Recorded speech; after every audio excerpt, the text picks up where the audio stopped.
Yes. Should we get into motherfucked? I have some stories that I've been holding on my chest. There's one that I haven't even told you about that was wild. Not this past weekend, but the weekend before. And I refrained from saying it on Bussin' With the Boys because I felt like this is a great one to live on for the dads. That's a big moment, dude. We're getting breaking news on FTD. This isn't a positive.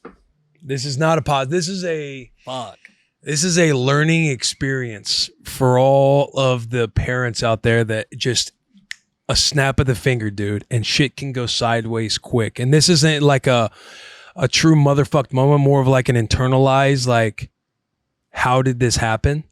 But I'm sitting, so to paint the scene, it's Saturday afternoon, and I'm sitting on the island. I'm sitting at the island, and I'm trying to send an email. So I'm on my iPad, and Charles sitting on the couch, and she's playing with Scotty. Sorry, Kitchen Island. Kitchen Island. I'm sitting at the kitchen island. Okay. Rue's sitting there eating lunch. We're trying to get her to eat lunch, some chicken fingers before we have some quiet time and before Scotty goes down for her nap because Rue hadn't eaten all morning.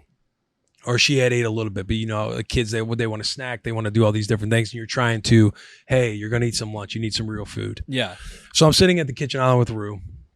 Charo is on the couch with Scotty, playing with Scotty. I'm sending this email. Rue's in the middle of eating. And I'm telling her, you know, you got to eat 5 bites. I'm saying whatever to her. But she's trying to talk to Charo. And I don't hear anything. Like, again, I'm zoned in on my iPad trying to get this email out. Yeah. And she talks to Charo about doing this magic trick. And Charles like, oh, we can do the magic trick later. And Charles kind of briefing me on what happened after the fact because this bizarre moment happens and I kind of lose all senses. Fire department's at the house. Yes, bro. Rue chokes on a coin. Charo had done this. Charo knows this magic trick to where it's either behind your ear or in your hair or the coin's like on your elbow and it looks like you eat it. Oh, well. But she's done this magic trick before over and over in front of Rue because it entertains Rue. So I guess Rue found this euro coin. That's a big coin. A little bit bigger than a quarter. Yeah. Yeah. I don't know if it's bigger than a quarter, around but the same size. it's up there. Yeah. And Rue apparently finds this coin. I didn't see the coin. And again, mind you, I'm thinking she's just eating lunch and I'm just trying to get this email off, thinking she's eating like, you know, we do this every day. And so Rue's trying to get her attention. Charles like, oh, I'll do it for you later, or not right now. I'm playing with Scotty or something. So I guess Rue in her mind is like, I'm going to try to do this magic trick on my own. Well, I'm sitting there on my iPad and I hear like choking, gagging. And I stop and I look over at Rue and her fingers are down her throat. And she's like, and buddy, it's not even registering to me that she's choking at the moment. I look over at her and she puts her fingers in her mouth again.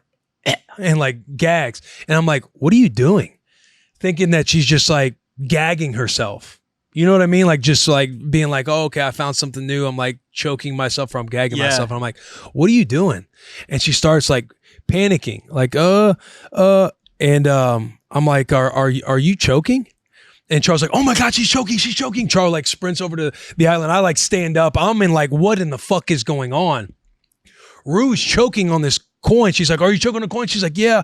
And I get behind Rue and I start trying to do the Heimlich and I'm like, I'm like, got it up under her sternum and I'm like trying to go like up with it. Charles like, are you doing it the right way? I'm like, I think so. And I start like trying to jump with her to get this coin out. The coin's not coming out, bro. Will. Yes. It's okay. It's happy ending. You've seen Rue. My throat hurts listening to you tell this story. Buddy, I'm smiling through it at this moment, but this was such a fucking panic. She's choking and Charles like, watch out, and starts like digging down her throat. And she's like, I got it. No. And tries to get it up. And she's like, I lost it. It's down there. And Rue's panicking. I'm panicking. And Charles gets behind her to try to do the Heimlich. I'm like, what do we do? And she's like, call 911. I fucking call 911. I'm in a panic. You know, they're taking it slow. Like, what's your name? What's your address? What's your phone number in case we need to call you? What's happening? I'm like, my 3-year-old is choking. She's still currently choking on this coin. Yeah. We're trying to get it out of her and it's not coming out. And are they coaching you? Golly, it's hard to remember because it was such a moment of like panic and you don't know what's going on. Charles just jumps into like superhero mode, like yelling all these coaching directions to do it. I'm thinking I'm doing the Heimlich correctly because I took the CPR class back when I was a lifeguard back in high school. Yeah. And I'm just talking to whoever, 911 on the phone and saying what's going on. They're like, we're sending somebody over to you. As they're sending somebody over to me, that call lasted 3 minutes, probably around the 2-minute mark. Charo is down her throat again. She's like, I got it. And then pulls it out, gets the coin out. What a as they're driving over to the house. And I'm like, coin's out. She's fine. She's like, is she breathing? And I walk over to the room. I'm like, hey, I'm asking her questions and stuff. She seems like she's going to be okay. She's just in a panic.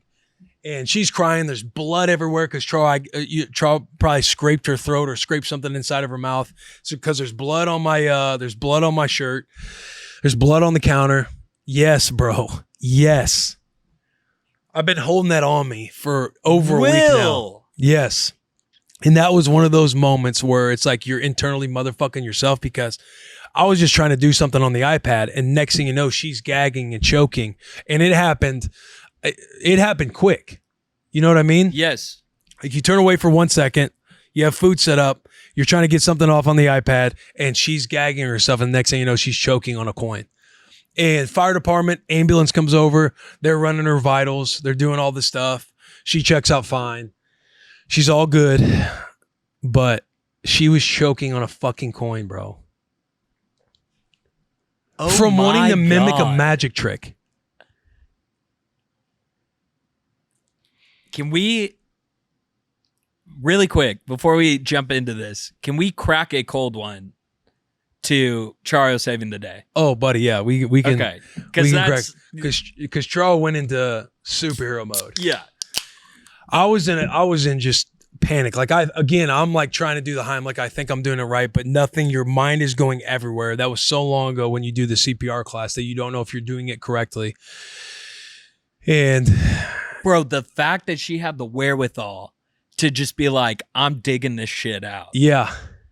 Yeah, I'm getting it because I'm seeing it happen and my eyes are wide open. Again, I was just like a kid sitting on the fucking sideline thinking like, I don't know. You're thinking your kid could die. Yeah, dude. Right there. Because then when the fire department, everybody comes over and they're kind of breaking it down. They're like, hey, if by any chance this were to happen ever again and she goes unconscious, all you'd have to do is just hit like I think it was like 30 CPR, CPR compressions, presses, whatever it is, give her some air just to keep oxygen going to her brain. But they're like, if she was unconscious, like we would have still been able to save her. With it being a coin, we would have still been able to save her even if she's unconscious. Yeah. So just to put your mind at ease, because you're thinking if they don't get here before her eyes close, like she would die. That's what's happened. That's what I'm thinking in my mind. I'm assuming Charles was thinking the same exact thing. Also, we are not experts and do not take any type of... this is not... Yeah. But while I ask this question, this is my personal question to Will. This is not for the listeners to take in as advice. Aren't you supposed to do like the 2-finger or the 3-finger thing with toddlers and not like the full hand compression? So Chef Jack is saying yes, so you can take his advice. Yeah, you can take No, I think with like Rue, her being 3, you would still go like on the front. If it was like if it was Scotty, you'd be flipping her back and forth, patting on the back and patting on the front. Yeah. For the compressions. I think you don't have to do bottom palm, but you do like fingers or whatever. Up until like age 5. Okay. I also did lifeguard. That was so long. Yeah. Dude, that was so long ago, but I was trying to like remember, like as I'm just like doing the Heimlich and everything else, but it was terrifying. Will. Okay. Also, that reminds me, and I'm going to go buy one. Go take a CPR class. Hey, go take a CPR class. You can get them for free at your local county hospital. Don't quote me on that, but do. I'm almost positive that's a thing. If Chef Jack can Google that, I'm almost positive that's a thing.